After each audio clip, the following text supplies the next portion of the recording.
Good morning, class student. Today we are starting a new chapter number 3 of history, ruling the countryside. Ruling the countryside means in the last chapter we have seen that how British Empire established his imperialism in over the India.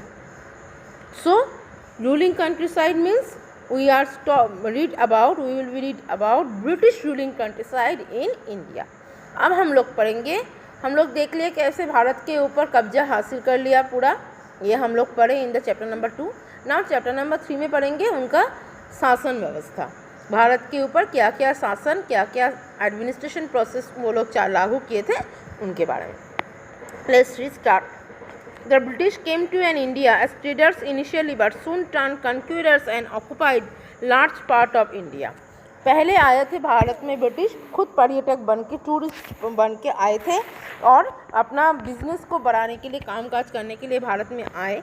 लेकिन धीरे धीरे भारत की धन संपत्ति पे लालच देखकर, लालची होकर, उस पर प्रभावित होकर भारत के आधा से ज़्यादा हिस्से को वो लोग कब्जा कर लिए थे. The East India Company establish its firm control over administration. पहला सूत्र ही था ब्रिटिश का भारत के ऊपर आने का. पहला कंपनी हम लोग पढ़े लास्ट चैप्टर में, वो क्या था? East India company. इसमें बहुत सारे प्रकार के बिजनेस ही होते थे, तो इसके यही तो पहला बनाए थे वो लोग भारत के ऊपर. तो इसी के दौरान वो लोग अपना शासन व्यवस्था चालू किए. They formulated policies to look after the territories. पूरे खंड को, पूरे हर एक कोने कोने को शासन करने के लिए वो अपना नया नया पॉलिसी प्रथा लागू किए. The policies were made in the interest of the Britishers. Policy में ब्रिटिश ऐसा नीति नियम लागू करते हैं जिसमें उनका फ़ायदा रहेगा. The welfare of the common people was never given any importance. जहाँ पे साधारण आम पब्लिक का, आम जनगण का कोई वैल्यू नहीं रहेगा. Indian villages were self sufficient when the British rule was establish in India. जब भारत में ब्रिटिश पहला शासन करना शुरू किए तब भारत के गांव में गांववासी या फिर गांव के लोग सेल्फ सफिशिएंट थे, मतलब अपना काम खुद कर सकते थे, स्वनिर्भर थे. The villagers mostly produce things for their use. तब भारत में, क्योंकि उस टाइम राजा का शासन चल रहा था, उसी में वो लोग आए, तो तब तक जो माहौल चल रहा था उसमें गाँववासी अपना सामान खुद प्रोडक्शन बनाते थे, अपना उत्पादन करते थे और अपने व्यवहार में काम में लगाते थे. कोई पाबंदी नहीं थी. But the farmers own the land they cultivated. जो ज़मीन जिसका है वही वो खेतीबाड़ी कल्टिवेशन करते थे. A small part of their produce was paid to the king as revenue. पहले राजा राज करते थे, तो उस टाइम उन लोग को, गांव वाले लोगों को जो अपना जितना प्रोडक्शन हुआ उसका बहुत ही कम, थोड़ा बहुत राजा को टैक्स के तौर पे देना पड़ता था. They were assured by the king of exemption and help when the crops fail due to the natural calamities. उनका ये डिमांड था कि चलो आज हम लोग राजा को दे रहे हैं रेवेन्यू कर, तो राजा भी हमारे मुसीबत में, अगर प्राकृतिक आफत कोई आया तो उस टाइम राजा ही हमें मदद करेगा.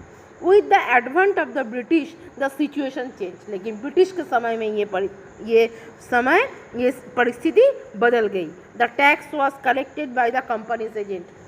पहले गाँववासी खुद प्रोडक्शन करते थे, क्रॉप फसल उगाते थे और उसके बाद फसल का कोई फसल देते थे, कोई पैसा देते थे, जो भी है करके रेवेन्यू के तौर पे राजा को खुद जाके दे आते थे. लेकिन अब ब्रिटिश के टाइम में ये क्या हुआ, वो टैक्स कलेक्शन के लिए पर्टिकुलर कंपनी के लोग जाएंगे और टैक्स मतलब लगान वसूल करके लाएंगे.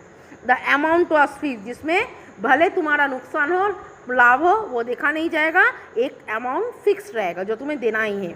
And it was mandatory for farmers to pay in cash. और जो कि फसल से नहीं, नगद के तौर पे उसे डायरेक्ट जमा करना है. देयर वॉज नो कंसेशन और नो कंसिडरेशन. वहाँ पे ना ही कोई जुर्माना माफ़ी और कोई मतलब मीमांसा करने वाला, कंसिडर्ड अलाउ करने वाला टाइम था. Even at the time of failure of crops. अगर फसल नहीं हुआ कोई माफ़ी मंजूरी नहीं चलेगी. This created an additional burden on the present. ये परिस्थिति मजदूर किसानों के ऊपर बहुत ज़्यादा बोझ बन गया था.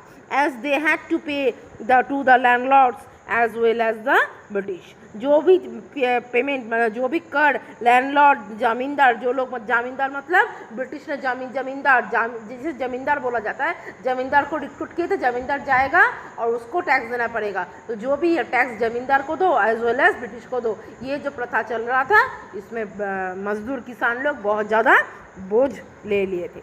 Now Diwani rights to company, हम लोग दीवानी के बारे में चैप्टर नंबर 2 में पढ़े। बंगाल में एक शासन व्यवस्था चालू हुआ था जिसको बोला जा रहा है दीवानी शासन व्यवस्था।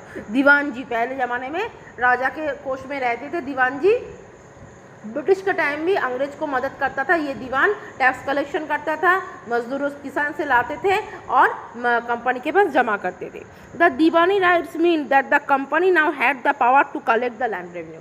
दीवानी प्रथा के मतलब है जिसमें कंपनी मतलब ब्रिटिश को पूरा हक है अपने शासन के दौरान किसानों से टैक्स कलेक्शन करने का। The company realise that just focusing on major towns would be of no use in the long run. Company को ये समझ में आ चुका था सिर्फ बड़े बड़े शहरों के ऊपर ध्यान देने से ही फ़ायदा नहीं होगा, कोने कोने तक मुझे पहुंचना है। It realize that in order to spread this influence, so इसको चारों ओर बहुत जल्दी ये दीवानी शासन व्यवस्था को चालू कर देना है और कोने कोने तक, क्योंकि वो लोग तो जहाँ पे गवर्नर मतलब जो लॉर्ड क्लाइव आए थे, वेलिंगटन, डलहौसी, वो लोग तो मेन सिटी के ऊपर शासन कर रहे थे, पूरे कोने कोने तो नहीं पहुंच पा रहे थे। तो वो लोग दीवानी शासन व्यवस्था को जब चालू किए तो दीवानी लोग को जब रिक्रूट किया गया, वो लोग को घर घर में जाके लगान वसूल करके लाएगा, टैक्स वसूल करके लाएगा। It also needed to have control on rural areas as well. और दीवानी शासन व्यवस्था में ये भी उन लोग को समझ में आया कि सिर्फ शहर को देखने से ही हमारा काम नहीं चलेगा, हमें गाँव की तरफ भी ध्यान देना है, उससे भी हमारा फ़ायदा जुड़े रहेंगे।